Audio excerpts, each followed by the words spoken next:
I want to say that our sympathy goes out to the Handy, the Flakes, as well as the Easley family.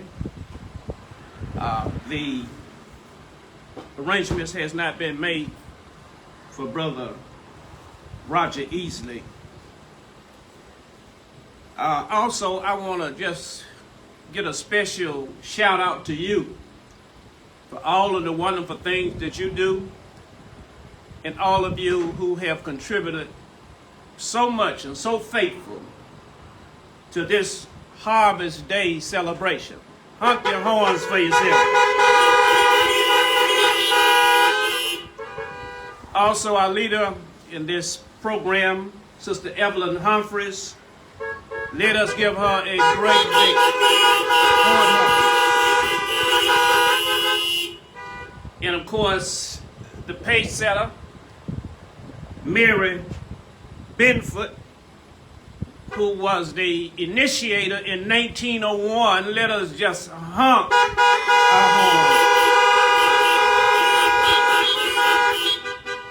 Now, there's a lot of traffic during this day. The January folks look like they just took over, birthday crowd. This is also Human Relations Day in the United Methodist Church. Of course, you know this is the National Martin Luther King Celebration Eve, as well as our Harvest Day festival that we rescheduled due to the pandemic. And of course, more important than me and all of them put together is the birthday of my wife, Elaine. Amen.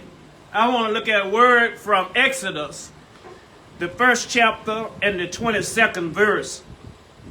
Exodus, the 1st chapter and the 22nd verse.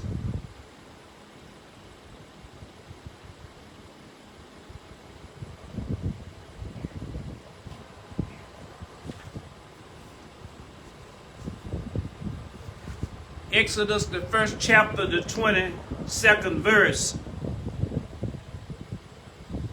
It says, "Then Pharaoh gave an order to all his people, throw every baby boy to the Hebrews and to the Nile River. But you can let all of the girls live." I want to talk with you from the subject, let God choose you. Let God choose you. When God chooses people, it seldom makes sense to us. Or if I could put it to you this way, when God chooses people in the Bible, it's hard to figure out what is in God's playbook.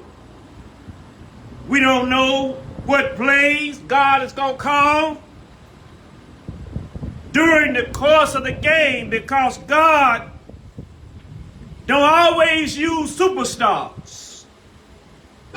God has a way of using people, Reverend Weeks, on the bench and sometimes on the sidelines. God uses who he chooses. From the despised, the disrespected, rejected, unprotected, neglected, sometimes ejected, which says to me to say to you that if God chooses you, God can use you.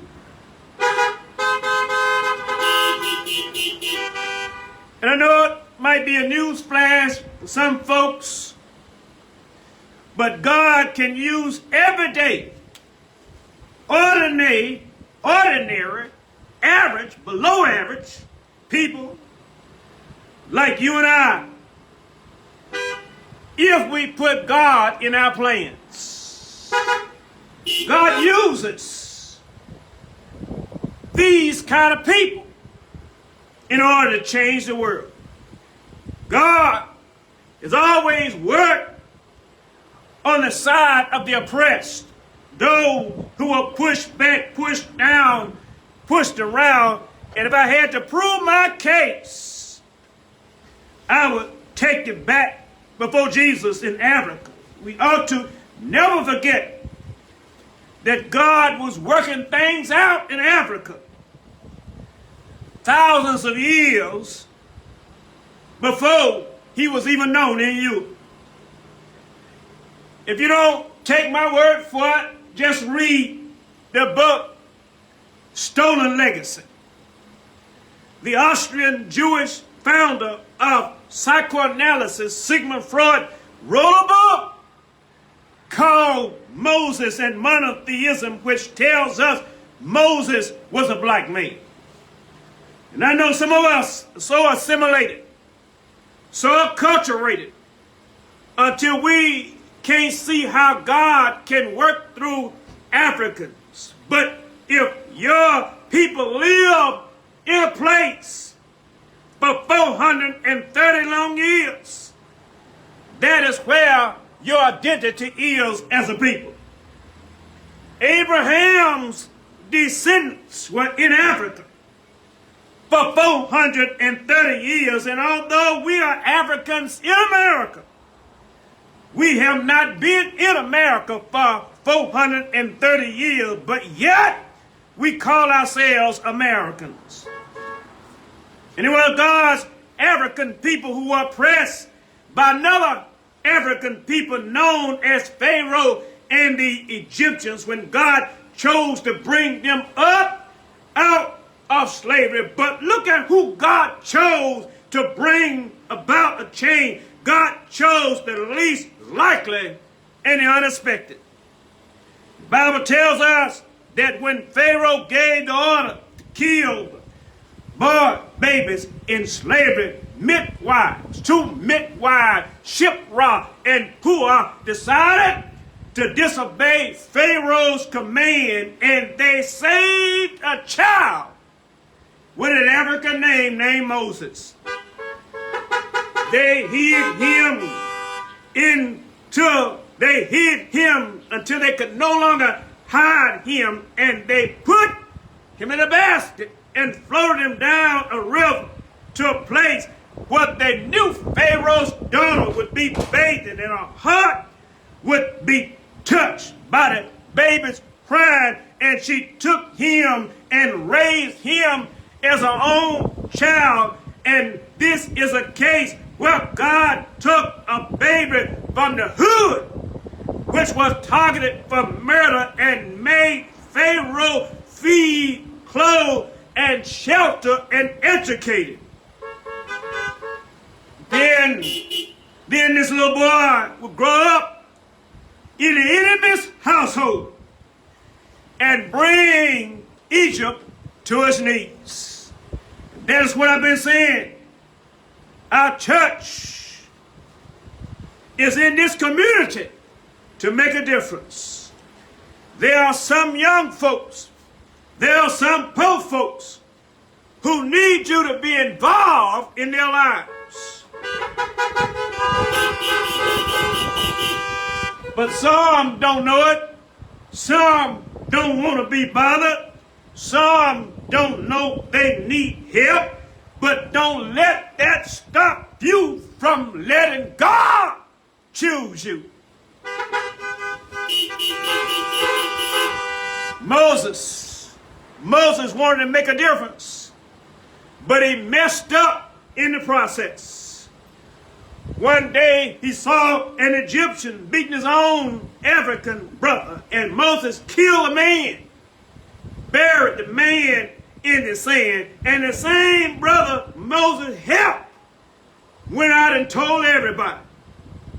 And the next day when Moses saw one of his African brothers being beaten by another brother, Moses tried to stop this black on black crime, and he told Moses, mind your own business. What are you going to do? Or you going to kill me like you killed that Egyptian? That is when Moses knew that the word was out, and he had to run and hide from Pharaoh in order to save his life. And it was not until 40 years had passed when God decided it was time to choose a leader to bring his people out of slavery. And God did not choose somebody who was well respected. God did not choose somebody among the slaves he was trying to help. God chose somebody who was a fugitive and who had committed murder. And you ought to always have some compassion in your heart for the pain and suffering of other people. You ought not be content living by the theme, I got mine, you got yours to get. You ought to open up your mind and your heart to the fact that God called you to be a blessing to somebody.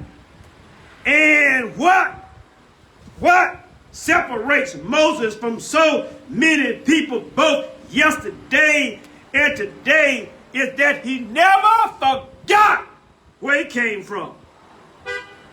Because Dr. Joe Lowry used to say, if you don't know where you came from, you will never know when somebody was trying to take you back to where you was. And just because Moses was not being whipped wasn't enough for him to forget about those who was being whipped. And God chose a man whose picture would have been hung up in every post office in this city because he was on the most wanted list of the Egyptian FBI. That's why I stopped to tell you today.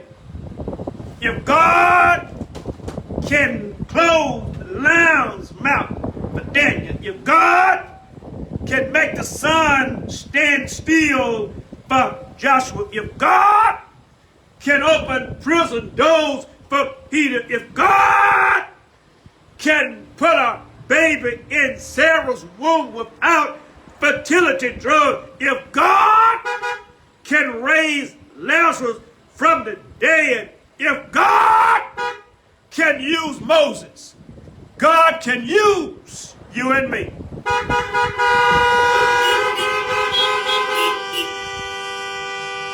And the problem is, Mary, when we look at Moses, we look, Yolanda, at what Moses became, and we don't look at what Moses was. Moses had less going for himself than most of us do.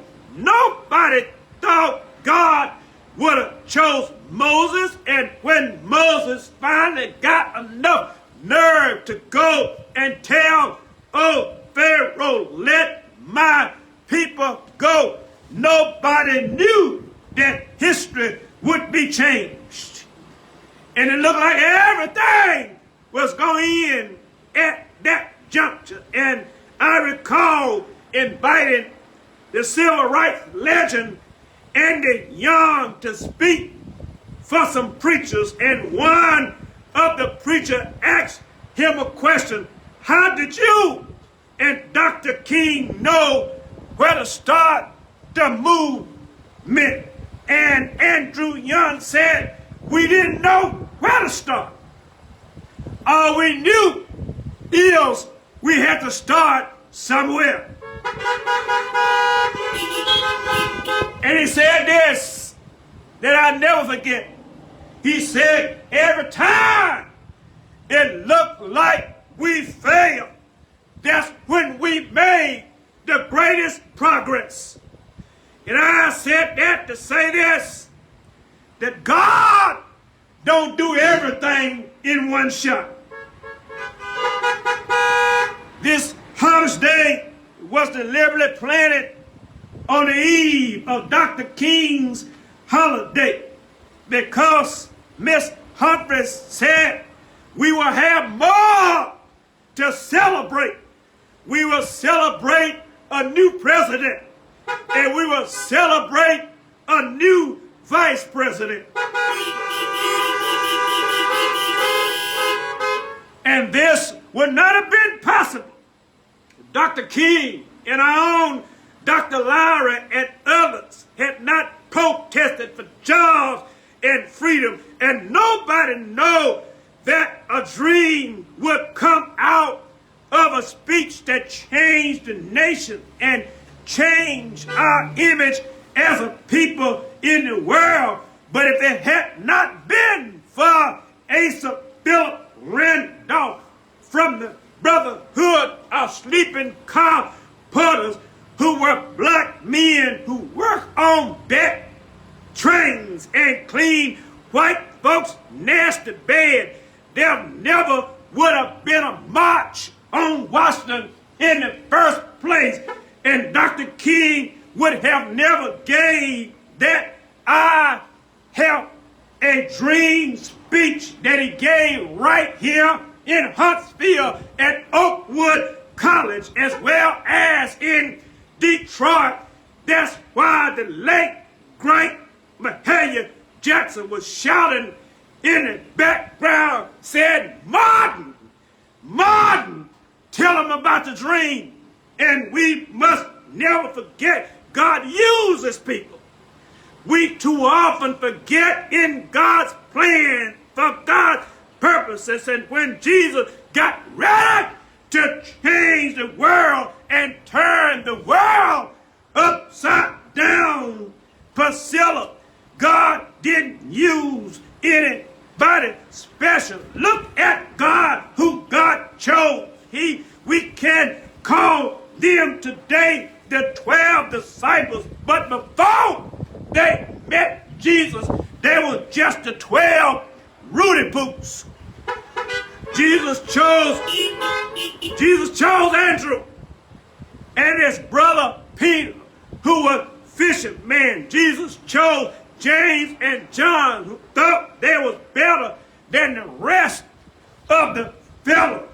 They wanted to sit on Jesus' right hand and his left hand side when he got in his glory. Jesus chose Thomas, who was a doubtaholic. Jesus chose Simon, who was a radical zealot and a terrorist who wanted to destroy the Roman Empire. Jesus chose Bartholomew, better known as Nathaniel, who was prejudiced, who said, "Is there any good thing that can come out of Nazareth?" Jesus chose Matthew, who was a thief and a tax collector.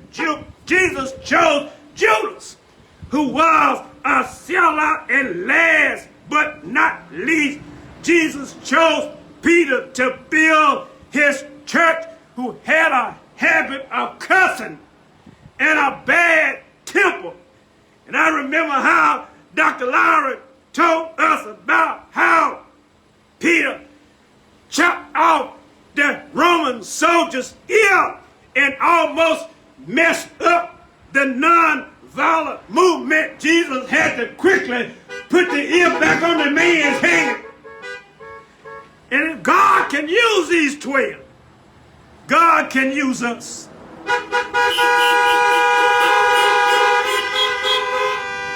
Since 1865, Lakeside has been a special church, a church chosen by God.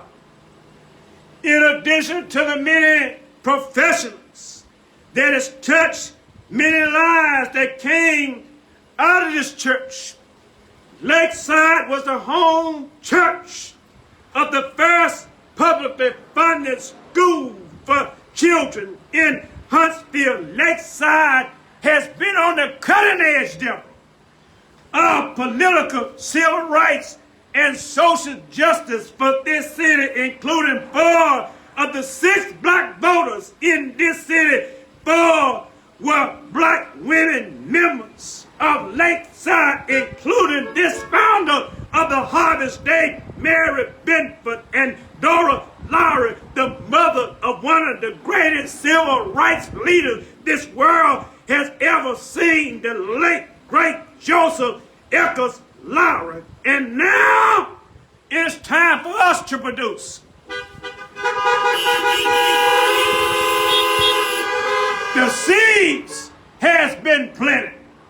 We got to continue this legacy, especially in times like this. We have seen what the world saw the other day. So many times we're immune to it. We have seen them mob destroy Tulsa. We've seen mob destroy Greenwood. In fact, the NAACP was started because of the Springfield riot in Abraham Lincoln's hometown in 1667, when they feared that we would organize and rebel in slavery. They launched Black Code between 1822 and 1831 after the Gabriel Prosser, Denmark Vesey, and Nat Turner rebellions. They launched Black Code in 1865 after they freed us on paper from slavery. They started home rule. In 1886, they elected Rutherford B. Hayes for the South to put their knees back on the necks of black people and lock state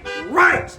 In 1899, when Homer Plessy, with the help of the NAACP, challenged separate black and white railroad cars, they launched Jim Crow law in 1890s, when we tried to better our lives by building colleges like Drake and A&M across the street, voting and in education, and also protest.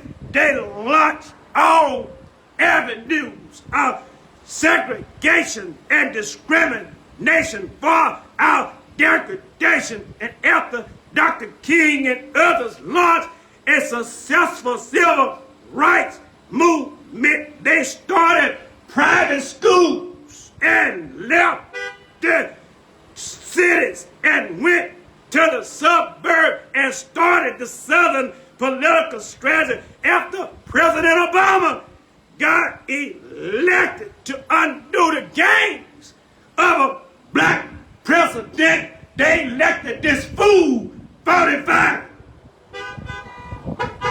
But they can't stop us. They can't stop us because we are a chosen generation, a royal priesthood. We are prepared for such a time as this. That's why we can't be still stuck in old ways, still complacent, still stingy, still hating, still low, still standing still. We got to be steadfast, unmovable, always bounded in the works of the Lord, because our labors will not be in vain in the Lord. We got to let God choose us so God can use us to reach the lost, teach the found, send the taught. And yes, we honor this crowd today of faithful believers, and we thank God for their life, their legacy, as well as their work. And we need to add Dr. C.T. Vivian, add Congressman John Lewis, add Joe Lowry, and many others who got us this far by their blood, sweat, and tears, and they got us here at this juncture by leading a movement that gave us the Public Accommodations Act, the Civil Rights Act. And Dr. King said that the crowning jewel of the Civil Rights Movement, Deborah, was the Voting Rights Act. And don't ever forget, we might be delayed, but we won't be denied. Because, like Moses, the power is not in our makeup, is in our Maker. The power is not in the creature. The power is in the Creator. The power was not in Moses. The power is in God. Because the White House haters fighting over a building that was built in 1772 by black slaves. But in our own lifetime, we saw in 2008 where black family lived in that White House was built for white folk, and they couldn't stop it. And now we got a black woman who will be sworn in 2 days, and she is knocking on the door to be the first black woman president. So let God choose you. So God can use you. And so we can identify the enemy, intensify the struggle, qualify the children, magnify the word, satisfy the need, sanctify the church, glorify the Lord, and build the kingdom of God. And I don't feel no waste time. I've come too far from where I started from. Nobody said that the road would be easy. But I don't believe that the Lord God has brought me this far to leave me. God bless you. Happy Harvest Day.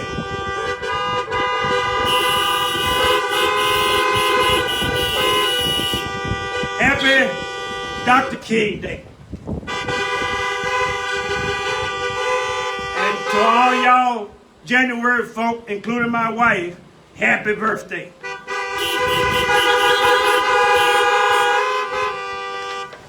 I want to just briefly read some names printed in your bulletin of some of our exemplary members.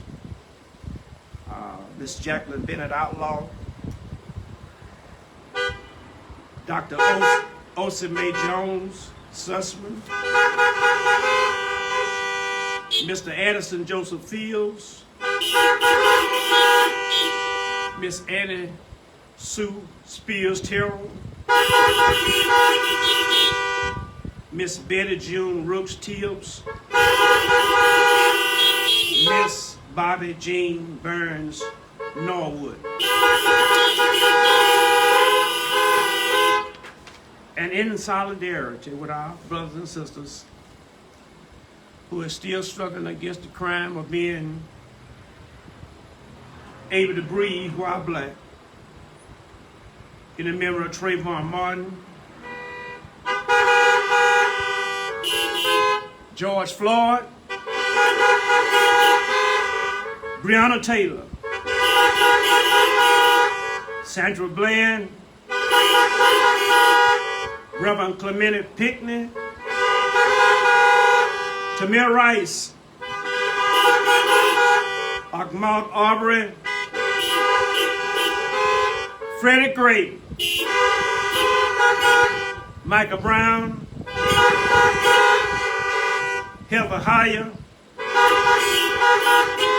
Fred Hampton,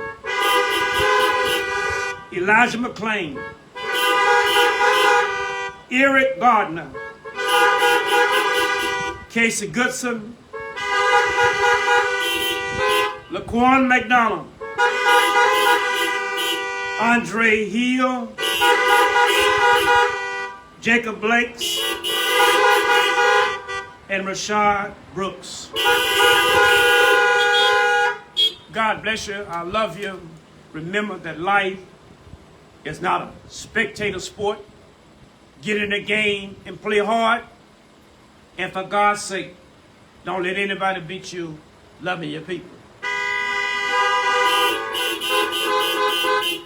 And now to him who is able to keep us from falling and present us faultless before his throne grace with power, majesty, and dominion. Now henceforth and forever. Let's all honk our horns.